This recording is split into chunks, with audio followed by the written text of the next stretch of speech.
This is part of where the anxiety comes from of when I'm not sure how long things are gonna take. And it's just like, I don't know, I guess that'll take 5 months. But in actuality, it can take 2 days sometimes. And I feel like I just had this huge breakthrough because of what you just saw me do. Sometimes you just need to do weird little things to figure things out. Never let yourself feel ridiculous for it, you know? I did not think I would be able to do it this fast. I'm working on writing a rom-com romantasy series that I'm going to be self-publishing, and it's time to really begin some real work on draft 2 of book 1. So welcome if you're new here. My name is CF Claire, and I'm on a journey to become a self-published romance author. I've got 2 young kids. They're home right now on summer break. It's July 29th, a Wednesday, and I've really only just started working on this section of the book. So let's just kind of like chat that out. I use 8-sequence method outlining, which I'll link somewhere in the description. What I mean when I say that, essentially, each sequence is an eighth of the book. It's a section of the story that culminates in a climax or climactic moment that turns the story, ups the stakes, propels characters closer to the goals. Each quarter of the book is 2 sequences. We don't need to get too in depth with it, but just like that little bit of background of what I'm talking about, because in this vlog, I'm working on sequences 3 and 4. And so I'm implementing some of the things I learned from working on sequences 1 and 2 for this book, as well as what I've learned from what I've just been doing, which was working on the outline for book 2. I have some videos on that if you're interested, but basically we've been kind of going through onion layers of building up the outline. And so what I just did was I went through a 3rd draft of a quite detailed outline that goes chapter by chapter. So I've got like the whole book pretty well mapped out, some couple weak spots, but in a very funny turn of event, because of the way that I've been going back and forth between book 1 in this series and book 2 and book 3 and whatever, I've been finding new things that I like that help me. And so each project is not done in the same way, and each project sort of teaches me a little bit about something that might be more helpful when I go back to these other projects. What helped me so much in what I had just been doing for book 2 was working on the book in scene boxes, which is a term that I came up with. I don't know if anyone else calls these things that. I don't know if anyone else does this. It's literally writing a summary of the scene in a little box, and then you print it out and you can move them around like puzzle pieces. You can just kind of like build out the puzzle. And I just find that so much easier than looking at text on a screen. Just the tactile nature of being able to literally puzzle piece it together. When I did that for book 2, things just like clicked together so fast. I was really, really impressed. I went from the 2nd draft of that outline, which had been like fairly okay, that had been sitting at 14,000 words of like a paragraph outline, to in 3 weeks, I had fixed a bunch of holes, moved a lot of things around, gotten rid of a lot of chapters, added a lot of chapters, and gotten to a point where I felt really, really good about the story. 7,000 words more of the paragraph outline, bringing it to 21,000 words. And it just feels so solid in 3 weeks. And like, I'm not working that much right now, guys. I'm home with the kids.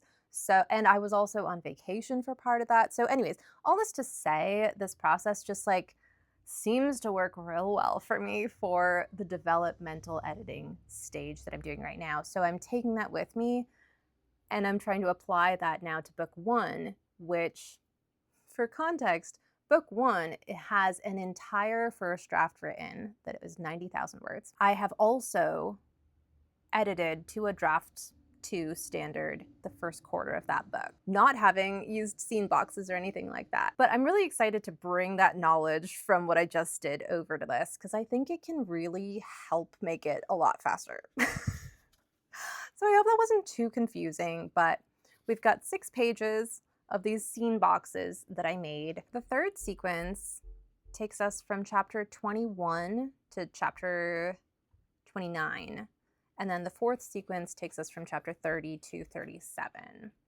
So that's the section of the book that we're working on right now. And what I did was I looked through that first draft that I made, and I extracted from the prose quick summaries of here's this thing that happened, another thing that happened, so that I could get my initial scene boxes. So what I'm going to do right now is I'm going to start cutting out my scene boxes and laying them out on the grid so we can change camera angles so you guys can see kind of what we're working with here. I'll make the video screen smaller or something like that in the editing so that people can't actually read, because obviously we don't want spoilers, but you can just kind of see what I mean about it's puzzle pieces.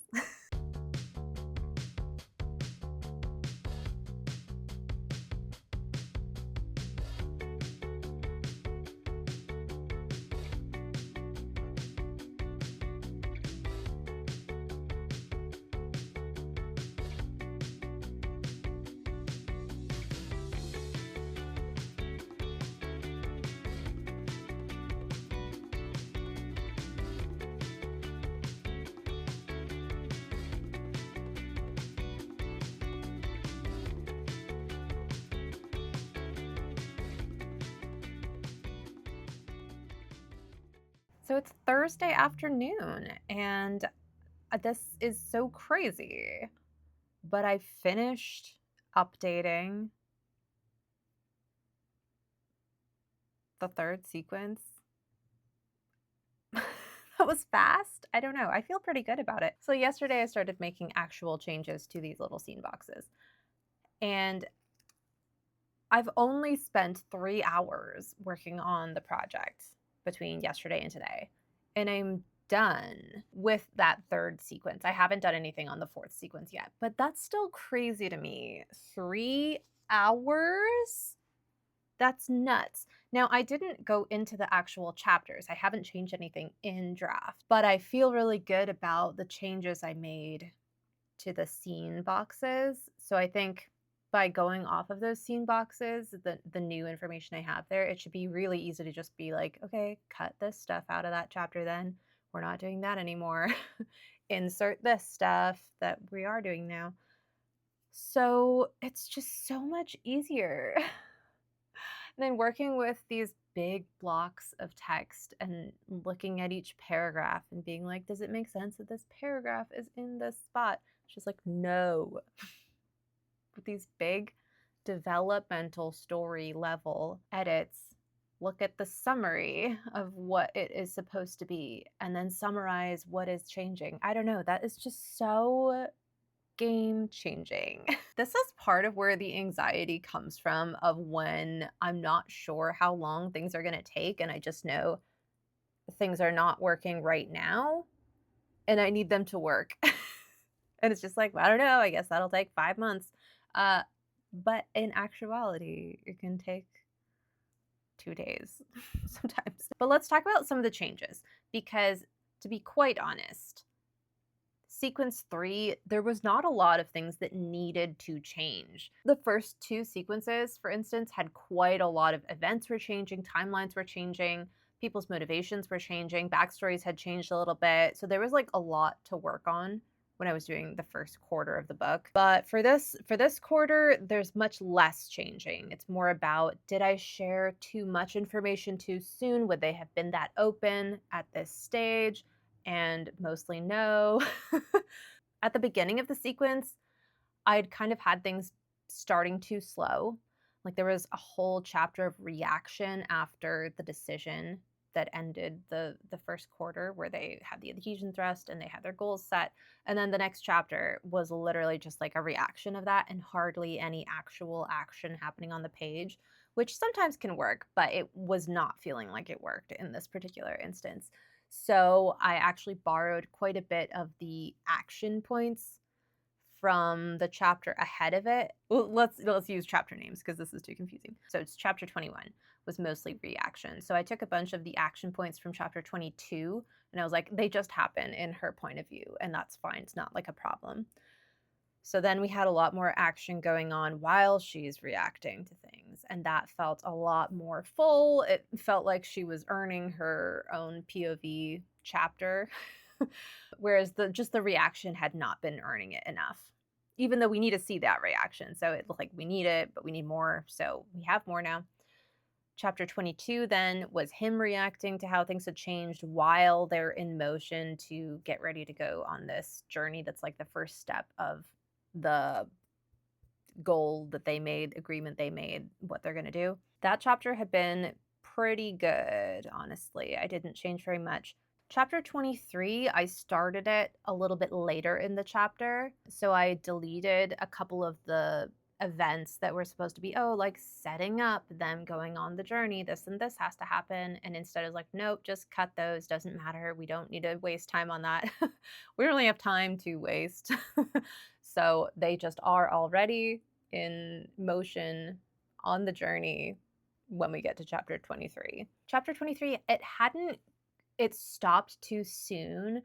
I was realizing there was too much summary of internal thought processes going on. And again, not enough of the action driving the story forward. So I was like, okay. So again, I borrowed some of the action that happened in chapter 24 and I pushed it back into chapter 23. So that ended up working pretty well. And then I was able to end that chapter 23 in a kind of a more fun spot that led into chapter 24 better, because chapter 24 is like his reaction to what he just did and him beginning to figure out that he needs to be a little more careful in his approach to trying to like woo her. And so there's a little bit of that, which is really fun. And yeah, because I had taken out some of the action points from chapter 24 that had been the beginning of the chapter, that allowed more of a focus on what I think this chapter actually has to be mainly doing, which is a situation conflict that happens later on in the day. There's a little bit of a break in the chapter. So there's that first part and then the second part later on in the day. So since the first part was shorter, that let there be more time on the second part, which is where more of the driving the story forward happens. And the first part, that's relevant because that's what gives him that mini realization of I might need to be a little more careful in my approach of how I'm trying to do this wooing. So I think that ended up working quite a bit better. Chapter 25 had actually been fine. I didn't feel like I needed to change anything about it. Chapter 26 is where, in the first draft, she had initially been worried about this facet of Fey magic that may be concerning imminently because she's traveling with her fated mate, and that's sort of a trigger for that magic. So she had been worrying about that. And I twisted it a little bit because I've since changed how I'm doing Fey magic, and so that particular concern would no longer be valid. But there would be a different sort of related concern that she would be having now. So I sort of updated that. And then I fleshed out a little bit more an interaction that's really important that they have. So I'd had it pretty condensed, and it was supposed to show sort of like the early stage of relationship as they're traveling, and how, as much as she wants to dislike him, she can't help but find that the way that he is now interacting with her, that is so different from how they initially were interacting with each other, is infuriatingly charming, without on purpose trying to be. And she just like, it drives her crazy. She hates that. But she can't help but be a little bit charmed by it, even though it's also really annoying and super stressful because of the situation that he doesn't know what's going on, that she does. And so it was supposed to show that. And I think that now that I fleshed it out a little bit more, it shows that better. And I was able to put in there a really sort of cute in character way that he gives that little moment of, hey, I know we don't really know each other that well, but like this thing made me think of you. And it's actually sort of a, I feel really seen by this moment for her that really puts her off guard. It catches her off guard and adds to the emotional place that I want her to be at right now. And then I added in a slightly different ending to the chapter of her being conflicted over whether she should share certain information or not. And So it's just like that's something that's on her mind now that had not been before this. Chapter 27 was a big change because I needed her to tell him a story. There's context for why that would make any sense at all. And so I needed her to tell him a story. And I had initially had her telling him a story about her own childhood, and she had not dressed it up very well to make it hard to tell that it was about her childhood. So it ended up coming across as extremely personal information from someone who's very guarded way too soon when it just wouldn't make any sense. But the thing is that I needed him to have a commentary on that story that she shared that would make her think about it in a different way, that really leads her into this sort of snowball effect towards how she's going to make a different decision at the midpoint than she would have without that commentary. So I needed him to be able to make that commentary. So I ended up switching it so that she is telling him something that's extremely personal. It's it's related to her childhood. It's not necessarily her though. And she's telling it in a way where it sounds like it's just like a fairy tale, when in reality it's about people that she is very well acquainted with. And so it has deeply personal significance, but it's also a way for her to give him a little bit of information about a couple of things related to Fae culture that may directly impact him very soon. She's not sure and she's worried about it, and she's had this like conflicted feelings about, should she say something, should she not? So the story is meant to illuminate him to some of those things in a very indirect way. So that she doesn't actually have to have a conversation with it, but that if certain things start happening for him, she doesn't know if they will, then he'll have a little bit of the context to be like, oh wait, didn't she tell me a story about this? Okay, maybe so. So he'll have something to go on for how to deal with it, as well as it's similar enough in theme that he can still make the commentary about this new story that he had made about the one about her childhood, so that she can still have this realization of, oh, I never thought about it like that. That's deeply concerning. And then that spirals into her doing something different than she would have later on. So that was like a really big change. I sort of summarized what she'll say for telling that story, and then quite a bit of a little back and forth between them after. I have just like a couple of lines, like this is a summary. I'm not actually writing out the whole scene, but I do have like a couple of lines about the back and forth after, how they deal with that. Right. And that also led into, in the same chapter, having a conversation about this person that they are going to see that she believes will help with the goal that she's trying to do. And there's a reason why she's concerned about how she's going to be received by this person they're going to see. And so there was an opportunity to say more about that here in a way that's fun, because he has knowledge about this person that she doesn't, and that helps with where he needs to be feeling about them going to see that person. And it also leads into her being able to say something about dragons that is intriguing for him, and is a little bit of foreshadowing that we can look back on in a few chapters and be like, oh, interesting. Okay. So yeah, 27 was a lot of changes. Chapter 28 was mostly good. At the beginning of it, though, I did add in some more introspection that he needs to be having about this stuff they've just been talking about, and things that's making him think and feel that he's surprised by and isn't sure what to do with. And then they're supposed to then have a conversation about a number of smaller, more lighthearted topics that need to be addressed. And so I sort of fleshed out some of those a little bit more.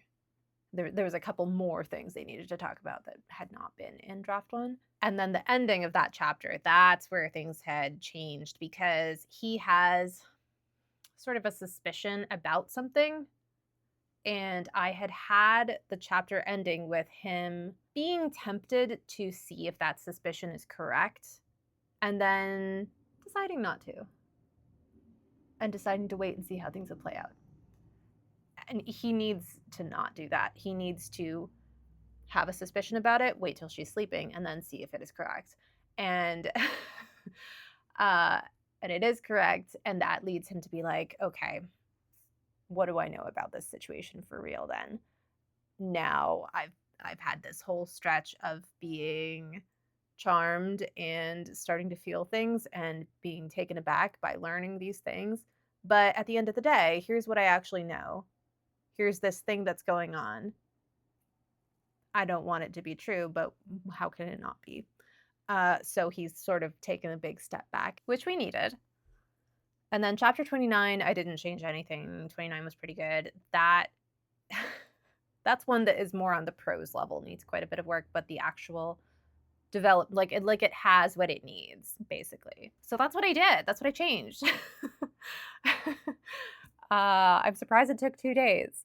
So we'll see how sequence 4 is going to go. I already know, though, that there's a few things I'm taking out, and there's quite a few chapters that just don't have enough fleshed out in them, and I need it to end in a different way, and yeah. So I think it will probably be a similar situation. It shouldn't take too terribly long. So we'll see if I'm right.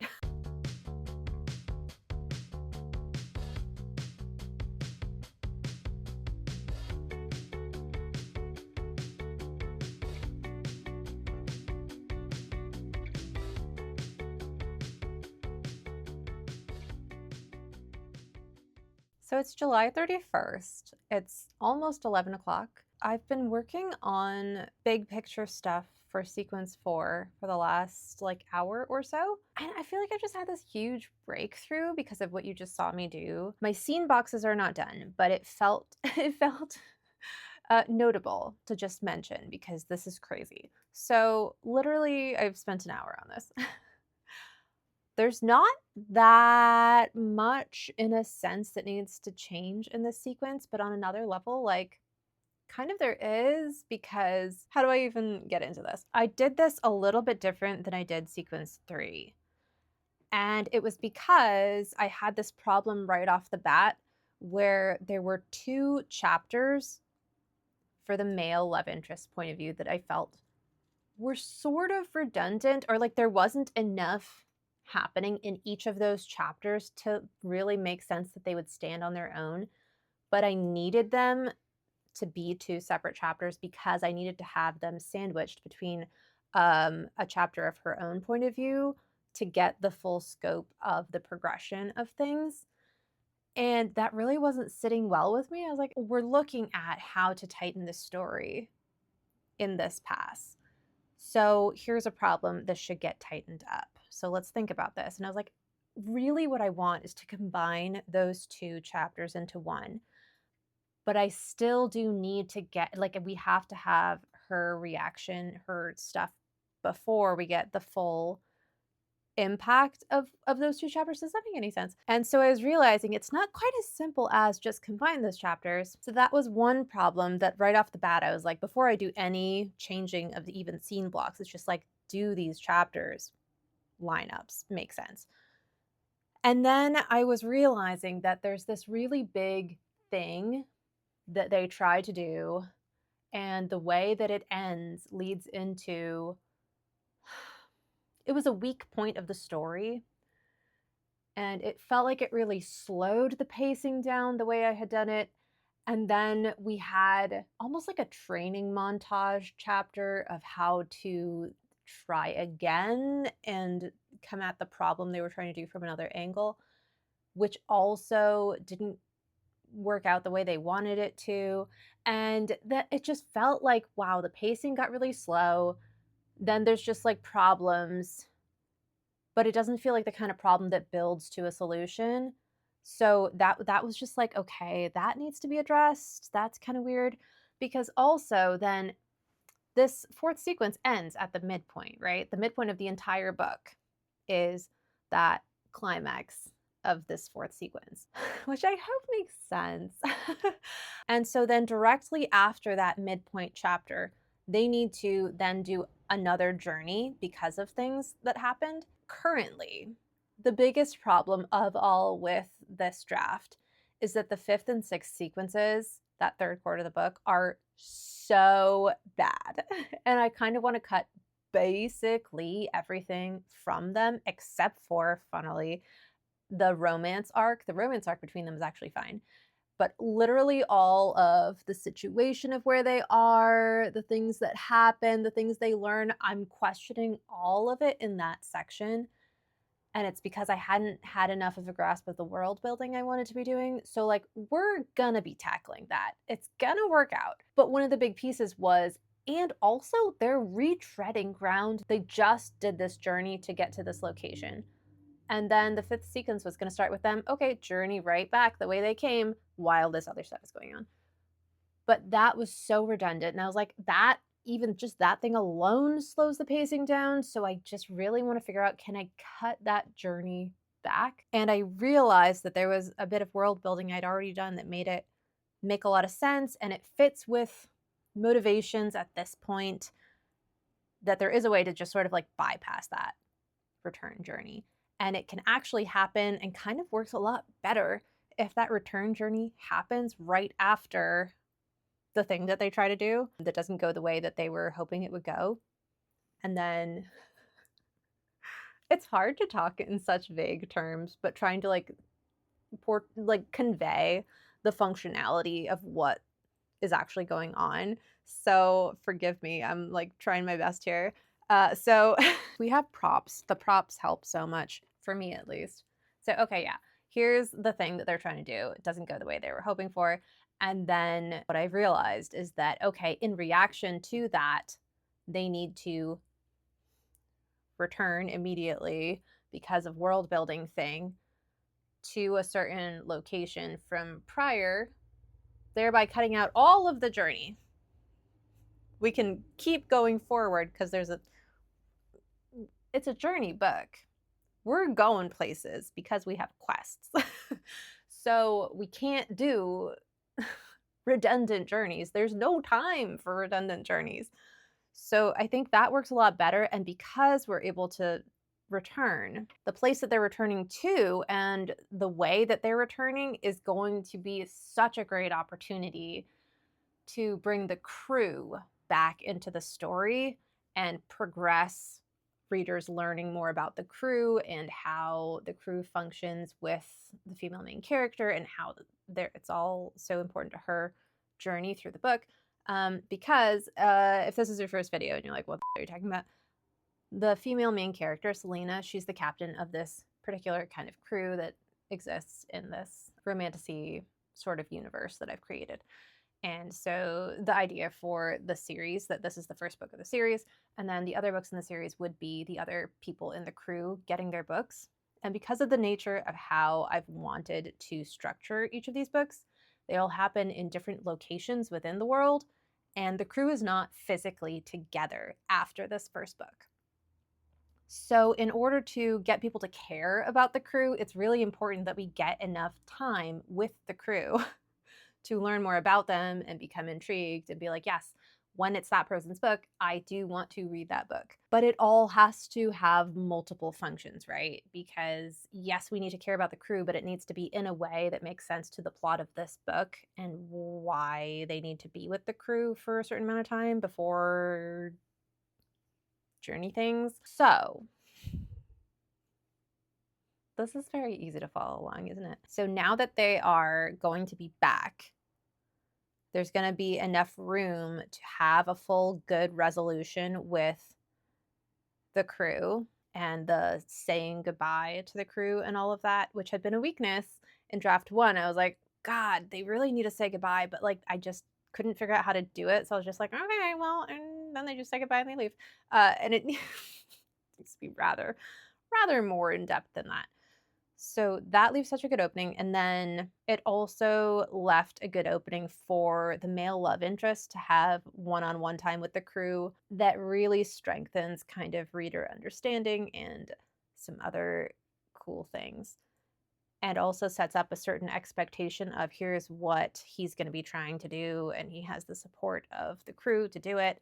And so then readers think, okay, that's what we're going to be doing then. And then we go to the midpoint chapter, which is going to be her chapter, and she has her own idea of what she's going to be doing. And so there's sort of a, not a reversal of expectations that readers get, but it's sort of a, what do you call it? Subversion. So it keeps things really nice and fresh.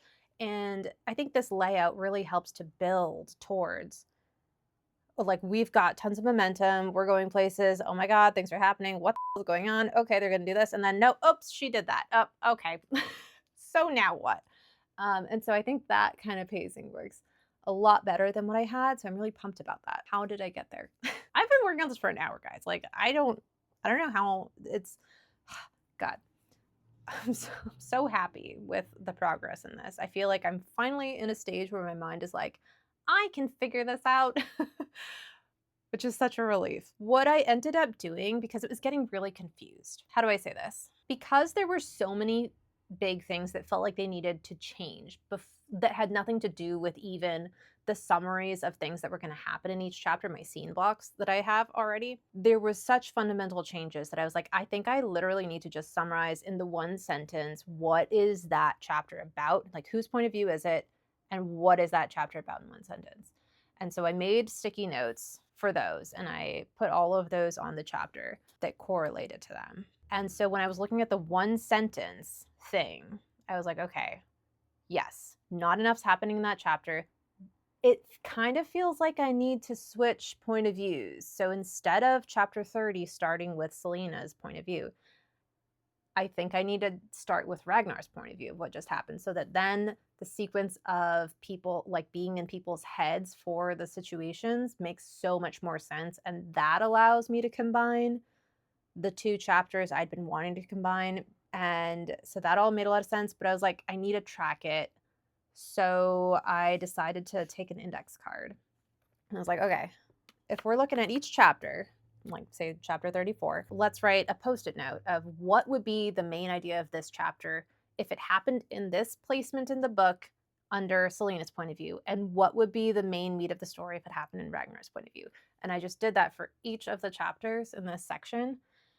And by doing that, I realized there's one very clear winner of what the actual best dispersal of information and head hopping is. The way it worked out, there's 8 chapters in this sequence, and 4 of them had been in Selena's point of view, and 4 of them had been in Ragnar's point of view.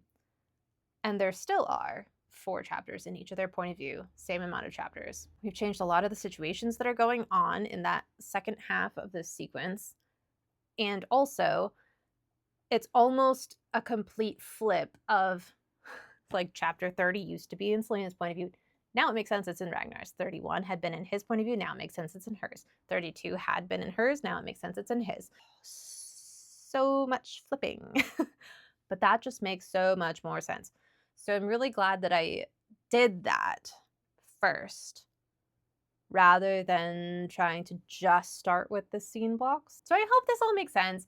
I don't know. I just felt like compelled to pause and talk about it, because never feel silly, basically, for anything that you feel like you need to do creatively to figure out a problem. Sometimes you just need to do weird little things to figure things out, and just like never let yourself feel ridiculous for it, you know? I've never seen anyone do this. I've never seen anyone do this. I've never seen anyone do this. I don't know. I just so want to encourage people to really lean into, what do you think helps you and your brain with processing information and finding solutions, and just like really lean into that and let yourself just go kind of bananas about it. Sometimes I think about like an alternate universe where I never actually started doing that because I had never seen anyone else do things like that.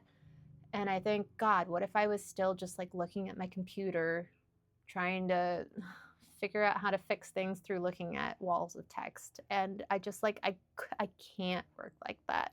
Now I'm gonna take this stuff and I'm gonna actually do my moving scene blocks around and how that all works. But also, just like one more thing while I have it here, literally in my hand, just, I love working with pacing to make a lot of these decisions of like what chapter needs to stay, what shouldn't. because I'm always thinking in these sequences, I'm thinking of them as these mini stories. So, the first couple chapters of a sequence are like setting the status quo for what has just changed from the end of the last sequence. So it's sort of that slower period of like, okay, there's reaction and then things are like slowly building as we go through the chapters.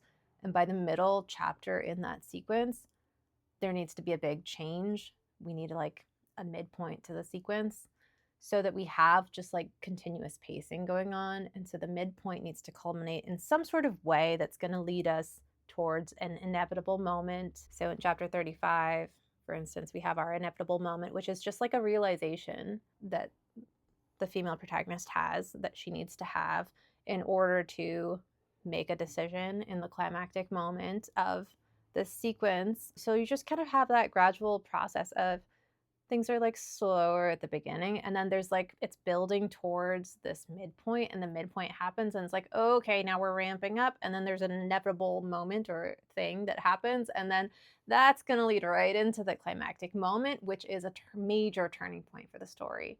And then it moves on to the next sequence, and there's a little bit of and the process just sort of like repeats itself over again, but with increasing stakes and tension and, pressure to change and all this stuff. So anyways, I found it really helpful. Let's keep working. It's August 3rd, about 11:30, and I just finished my scene boxes for sequence 4. So I'm really excited. I did not think I would be able to do it this fast. And it's not perfect. It's definitely not perfect, but it is so much more aligned with with the fixes that I think the story needed.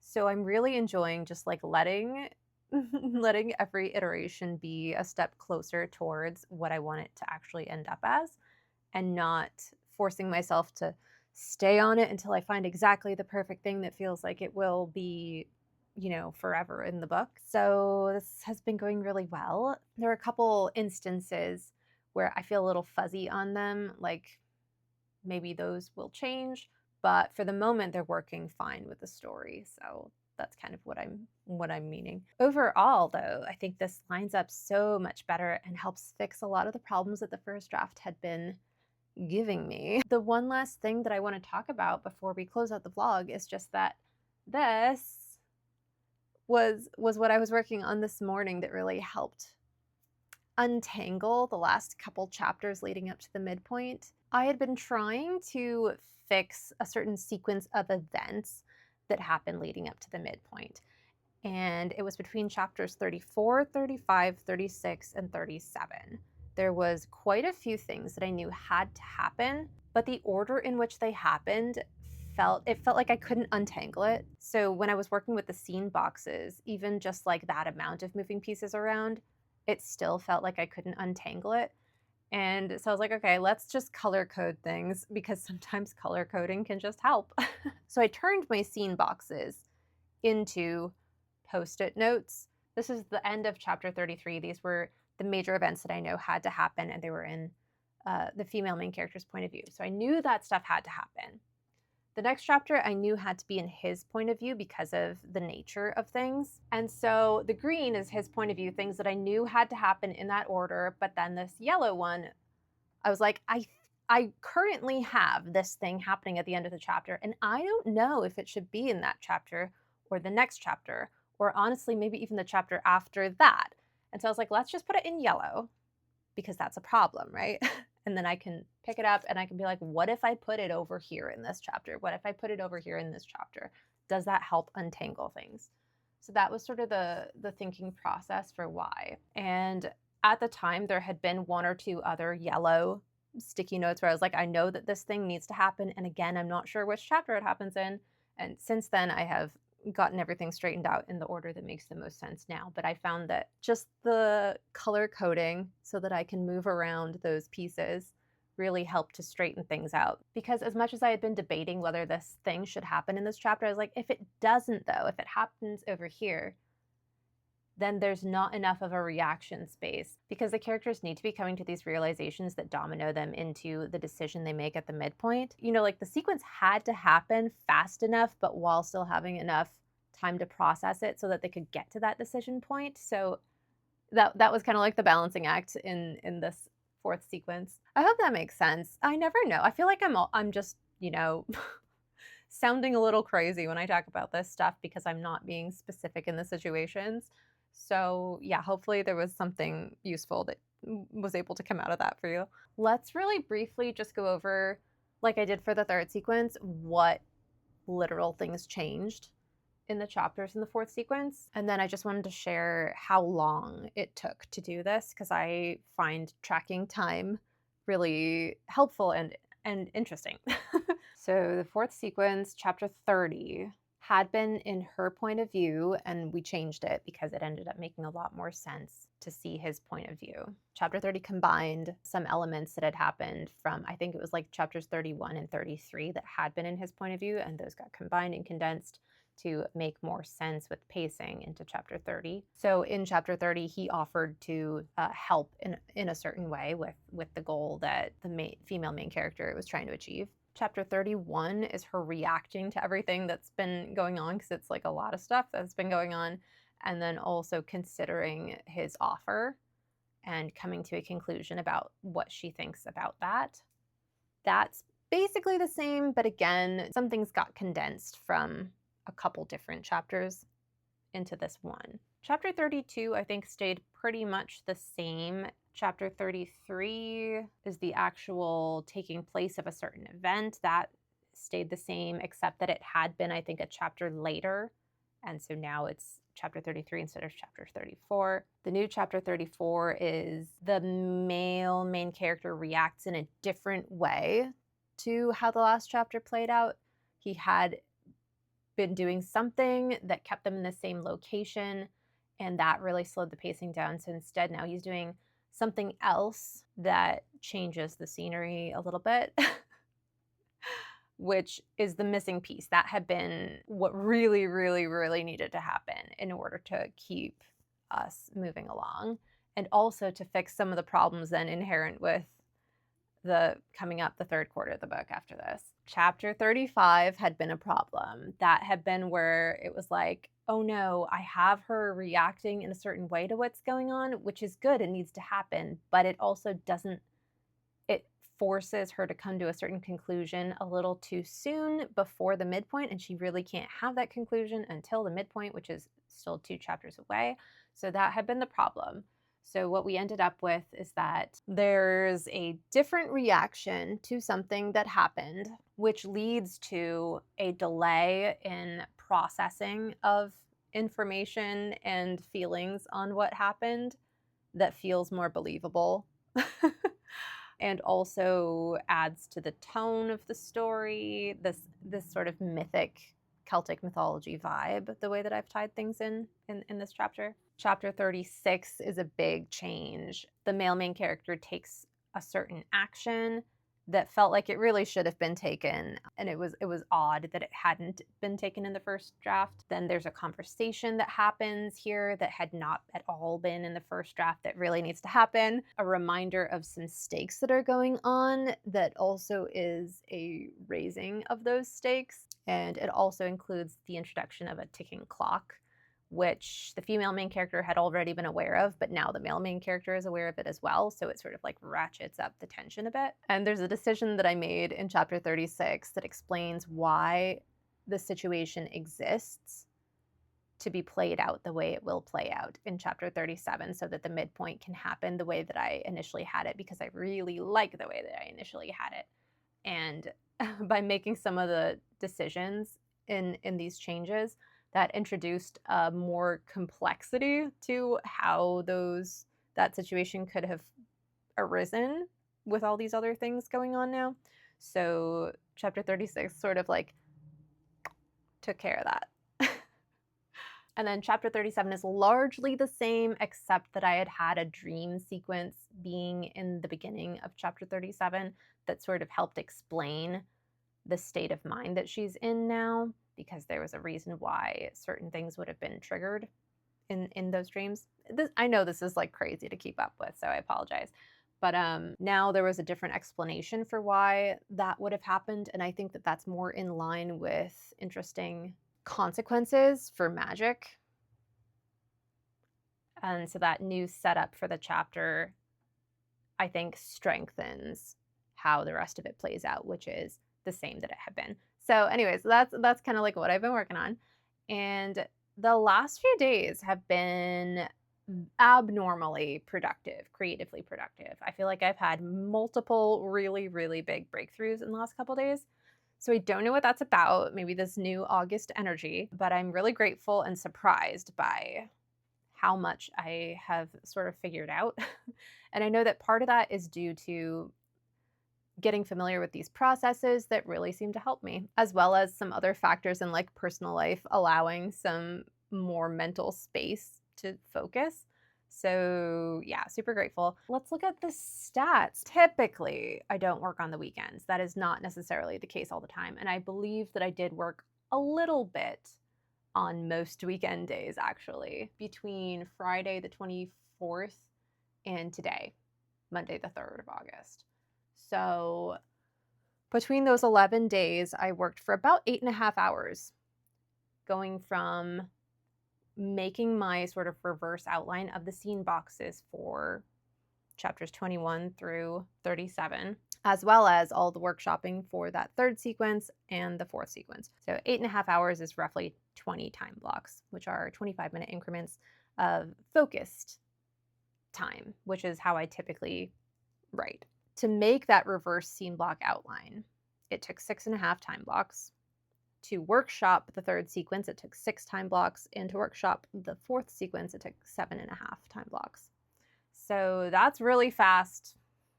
I'm happy with that. So the next vlog is going to be on actually starting to implement these changes into draft 2. So thanks for following along. I hope you got something out of that. I hope it wasn't too confusing. I hope your writing's going well. I hope life's going well, and I will see you in the next video.